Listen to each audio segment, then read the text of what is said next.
¿Cómo lograron Adolf Hitler y los nazis capturar la mente de millones de personas? Hoy vamos a desvelar los secretos detrás de sus discursos, su puesta en escena y la maquinaria de propaganda que construyeron. Nuestra historia comienza en Múnich, poco después de la Primera Guerra Mundial. Adolf Hitler, entonces un cabo desmovilizado y trabajando para el departamento de propaganda del ejército bávaro, tenía una misión: vigilar pequeños grupos políticos. Así, casi por casualidad, terminó en una modesta reunión en una cervecería, organizada por el casi desconocido Partido Obrero Alemán. Aburrido al principio, estaba a punto de irse cuando un asistente propuso algo polémico: la independencia de Baviera para unirse a Austria. A pesar de ser austríaco, esta afirmación provocó una reacción furiosa en Hitler. Sin contenerse, pidió la palabra y lanzó una intervención breve pero contundente que no solo refutó al hombre, sino que sorprendió a los líderes presentes. ¿Qué tenía aquel discurso? Una intensidad, claridad y habilidad para expresarse que dejaron una marcada impresión, especialmente en Anton Drexler, uno de los fundadores del partido. Este momento fue clave. Drexler quedó tan impresionado por la elocuencia de aquel joven desconocido que lo invitó a unirse al partido. Hitler se afilió formalmente poco después, el 19 de septiembre de 1919. Es interesante notar que se convirtió en el miembro número 55, pero la numeración empezaba en 500 para aparentar más afiliados. Aquel improvisado discurso fue el punto de partida de su rápido ascenso dentro del partido. En su primer discurso oficial como miembro, el 16 de octubre, ante solo 111 personas, el impacto fue inmediato. Muchos salieron profundamente impresionados. Según el biógrafo Joachim Fest, fue una auténtica descarga emocional, canalizando años de frustraciones acumuladas. Sus palabras brotaban con una fuerza incontenible, una mezcla caótica pero potente de emociones, rabia y fervor ideológico. Parecía visceral, no calculado. Para quienes lo escucharon, nació un orador con un magnetismo inusual. Hans Frank, uno de los presentes, lo recordaría: todo en él era directo, sencillo, nacía del corazón y lograba conmovernos profundamente. En ese momento, Hitler ya empezaba a destacar y asumió el papel de responsable de propaganda, un cargo crucial para su futuro. Los discursos de Hitler no eran improvisaciones, eran auténticas representaciones cuidadosamente planificadas. Nada quedaba al azar. Desde su postura física, siempre dominante y elevada respecto a la audiencia, hasta su lenguaje verbal, agresivo, enérgico y enfático. Cada elemento estaba diseñado para generar un fuerte impacto emocional. Su oratoria se inscribía en un modelo totalitarista, buscando inocular una ideología absoluta centrada en su figura como líder supremo, el Führer. El contenido apelaba constantemente a una mitología nacionalista, contrastando un pasado glorioso con un presente de humillación y crisis tras la Primera Guerra Mundial. Esta narrativa dual creaba tensión emocional y canalizaba la frustración colectiva hacia enemigos concretos. Aunque sus discursos estuvieran llenos de contradicciones o ilógica, el efecto emocional era tan poderoso que la audiencia rara vez lo notaba. Como él decía, el conocimiento no lleva a la acción, sino el sentimiento.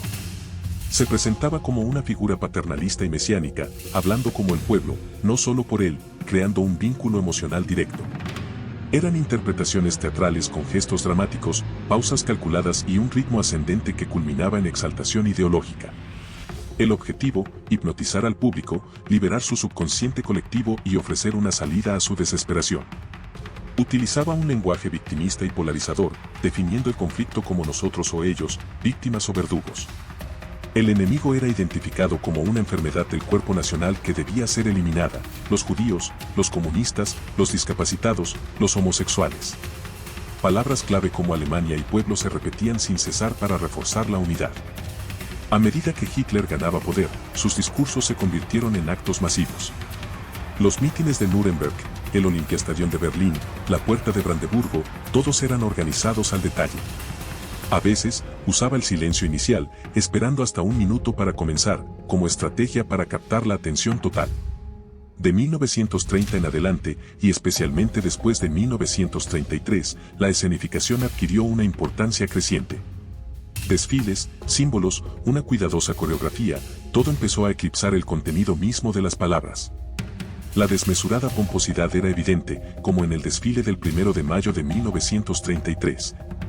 Que reunió a 1.5 millones de personas y fue meticulosamente planificado por el Ministerio de Propaganda. El control absoluto de los medios era fundamental para asegurar el efecto deseado. Los periódicos reproducían íntegramente sus discursos, la radio los difundía como noticia central y las grabaciones aparecían en los noticieros de cine.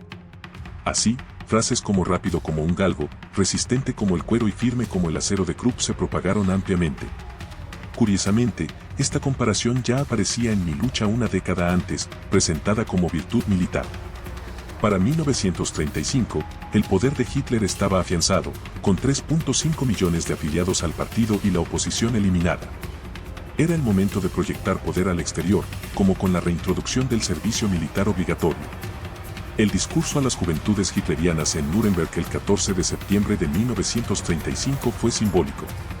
Ante 50.000 jóvenes, Hitler, de estatura baja pero con uniforme ajustado, alzaba el puño, interrumpido por los vítores de Sieg Heil. Criticó la juventud de la República de Weimar y presentó el ideal nazi, ágil, resistente como el cuero y duro como el acero de Krupp. La escena, similar a la del documental de Leni Riefenstahl El triunfo de la voluntad, mostraba jóvenes rubios, estadios abarrotados y la figura dominante del Führer, creando una atmósfera casi ceremonial. Aquí entra en juego otro personaje crucial, Joseph Goebbels. Talentoso orador, Hitler lo vio como una herramienta fundamental. En 1926, le asignó la difícil tarea de liderar el partido en Berlín, una ciudad hostil para el nazismo. Goebbels reorganizó las finanzas y la actividad callejera del partido y fundó el periódico Der Angriff, El Ataque. Recurrió a técnicas visuales agresivas, como carteles provocadores, buscando cualquier reacción, buena o mala, para que hablaran del partido. Goebbels fue el arquitecto de la maquinaria propagandística. Sus lemas lo dicen todo. En la propaganda como en el amor todo está permitido. La propaganda es como el arte, no necesita ajustarse a la verdad. Una mentira repetida 1000 veces se convierte en realidad. Hitler es Alemania como Alemania es Hitler. Sus discursos eran espectáculos públicos. Usaba música, entradas con retraso para generar expectativa, e incluso anécdotas como llegar en taxi para ilustrar su entendimiento del impacto simbólico. Supo convertir incidentes violentos, como los enfrentamientos con comunistas, en narrativas heroicas para el partido. Elevó a mártires a militantes fallecidos, como Horst Wessel, cuyo nombre se usó para el himno oficial del partido.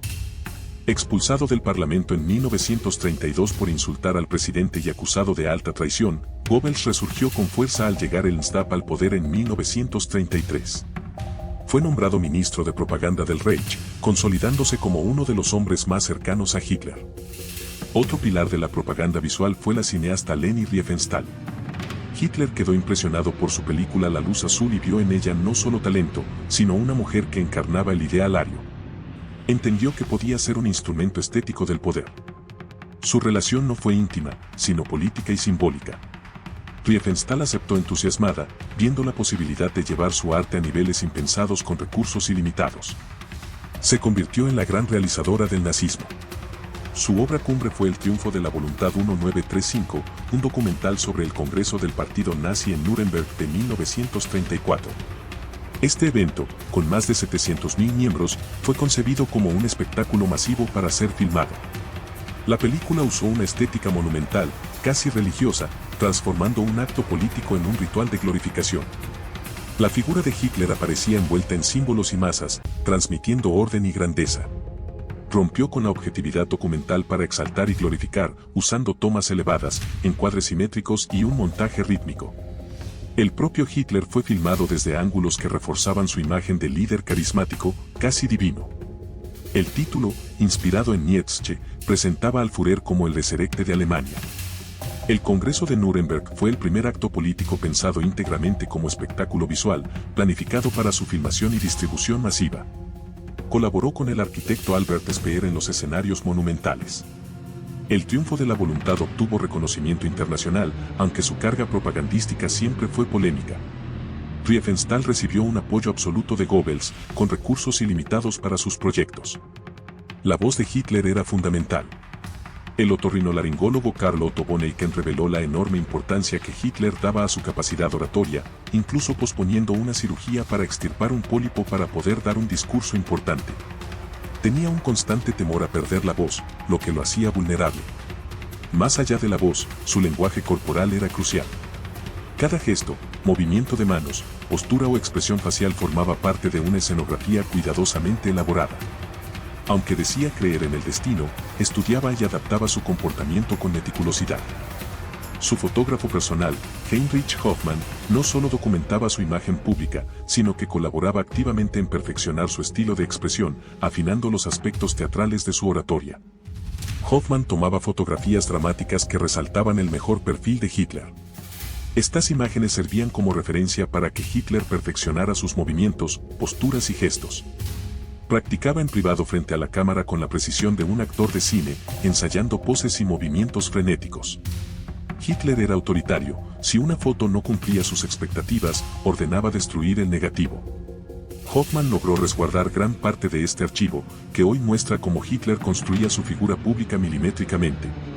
Un ejemplo impactante del poder de la retórica nazi fue el discurso de Goebbels sobre la guerra total en el Sportpalast de Berlín, el 18 de febrero de 1943.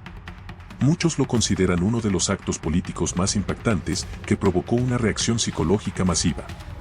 Las imágenes de Goebbels haciendo la pregunta sobre la guerra total y la multitud rugiendo son un símbolo de manipulación masiva. Este discurso sigue vigente por varias razones. 1. Su carácter emblemático como evento propagandístico, escenificado y transmitido ampliamente. 2. Ejemplifica el estilo de Goebbels, meticuloso, implacable, emocionalmente calculado, usando todos los recursos con frialdad. 3. Es un caso ejemplar de manipulación colectiva, mostrando cómo una multitud puede ser conducida emocionalmente hacia posiciones radicales. El público, exaltado, aceptó la propuesta de guerra total sin cuestionamientos. La expresión guerra total no fue invención de Goebbels, ya circulaba por influencia del general Erich Ludendorff. Ludendorff la definió como la subordinación total del Estado, economía y sociedad al esfuerzo bélico, requiriendo preparación ideológica intensiva y transformando el Estado en una comunidad armada permanente donde el individuo perdía autonomía. Para Ludendorff, el desafío no era logístico, sino espiritual, lograr cohesión interna basada en unidad racial bajo un líder fuerte. El discurso de Goebbels recogió este legado, sumando el llamamiento a la unidad espiritual, la devoción al Führer y la denuncia de los judíos. Aunque la historiografía reciente muestra que el discurso surgió en un contexto de crisis tras Stalingrado, y no de unidad total, su impacto como evento propagandístico fue innegable. Avanzamos hasta el final. El 30 de enero de 1945, exactamente 12 años después de asumir como canciller, Adolf Hitler envió su último mensaje público al pueblo alemán. Fue una grabación transmitida por radio, mientras el Tercer Reich se desmoronaba. Poco después, se encerraría en el búnker. Alemania estaba arrasada, en ruinas. A diferencia de su primer mensaje lleno de promesas, este apelaba a una visión alejada de la realidad, ignorando el colapso inminente. En lugar de aceptar la derrota, pidió sacrificio total a una población devastada, ofreciendo solo muerte o resistencia hasta el final. Las fuerzas soviéticas avanzaban hacia Berlín, pero Hitler seguía creyendo en planes militares irreales. Goebbels notó en su diario la irrealidad de los planes del Führer. Albert Speer le había entregado un informe devastador sobre el colapso de la economía de guerra, pero Hitler lo rechazó.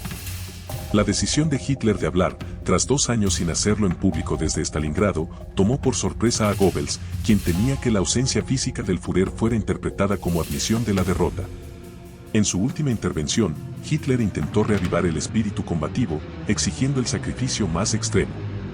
Evitó la responsabilidad y recurrió una vez más a la idea de una conspiración internacional judía como causa de la crisis.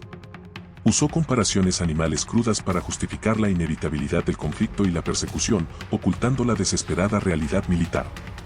Criticó a Europa por permitir solo 6 años de paz antes de la guerra, cuya causa fue la invasión alemana de Polonia.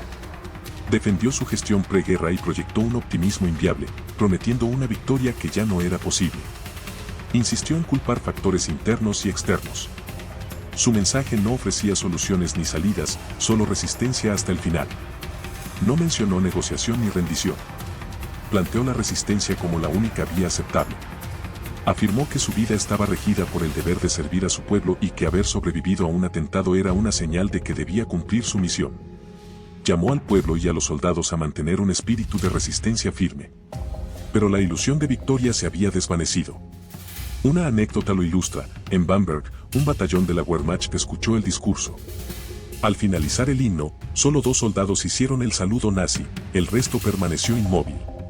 Era un contraste silencioso con la obediencia que se había exigido durante años.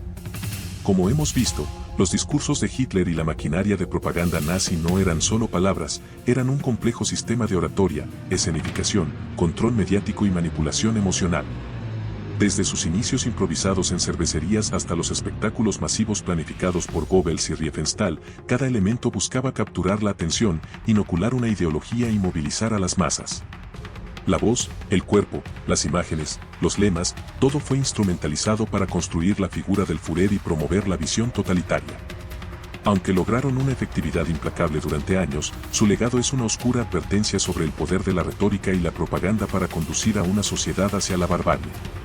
Espero que esta narración te haya dado una perspectiva más clara sobre cómo funcionó esta terrible maquinaria.